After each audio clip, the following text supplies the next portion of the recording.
Hey folks, welcome back to my channel. I'm thrilled to see you all again. I hope each of you is having a wonderful day or evening, wherever you are. Let's explore some fascinating stories and rich emotions together in this video. The perfume on his jacket, it wasn't mine. That's when it started, the little sliver of doubt. That evening, I brushed it aside, pretended it was leftover from some woman at the office. But the seed was planted. His work trip fell on the same weekend as Lisa's big reunion bash. I told him it was just girls, a little lie to let loose. We always joked about me cutting loose while he was gone, but that night felt different. The club was all lights and pounding music, and the drinks flowed too freely. Then I saw him, Jake, across the room, and for a second, it was like we were back in college. We'd always teased about something happening. The years melted away, replaced by a heat that had nothing to do with the crowded room. It's funny how a few drinks and good music can warp things. His hand on my back felt dangerous, thrilling. I shouldn't have let it go any further, but the truth is, I wanted it to. And as the taxi blurred past and we fumbled with keys at my apartment door, my common sense went up in smoke. The next few weeks were a messy tangle. My life turned into little lies, fake phone calls, excuses about running late.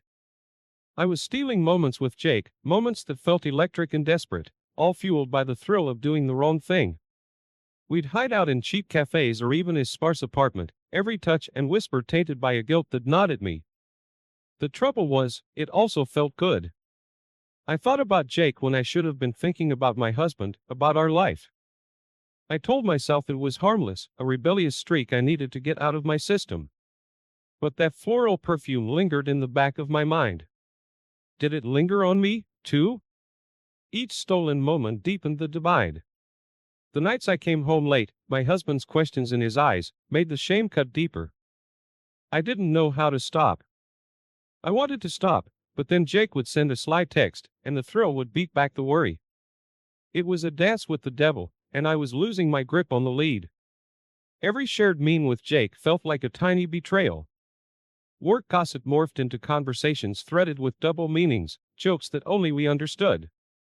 Looking over my shoulder became habit, and a jolt of panic went through me every time my husband came near while I was glued to my phone. Late night at the office again? He'd raise an eyebrow, and the words sounded more suspicious each time. I'd mumble an excuse under my breath, my stomach twisting. I started inventing fake calls with old friends just to explain why I was glued to the damn screen. Then came the stolen lunches. Our thing. The rush of getting out of the office, the thrill of sitting side by side in tucked-away cafes no one would recognize. I began to learn new things about Jake, his favorite sandwich order, a nervous habit of drumming his fingers, and his touch. It wasn't just lust anymore, it was an undercurrent of something deeper, something terrifying. The first time I went to his apartment, I knew I'd crossed a line I could never uncross. It wasn't fancy, just plain white walls and sparse furniture. But within those walls, everything felt intensified. The forbidden aspect of it only seemed to heighten the passion, the guilt. Walking back into my own house afterward, every familiar object felt like an accusation. The time my husband had tossed carelessly on the chair seemed to burn my eyes, whispering the word, betrayal, over and over. The lies, the stolen hours, the fading scent of his cologne on my skin, it all pressed down, suffocating me.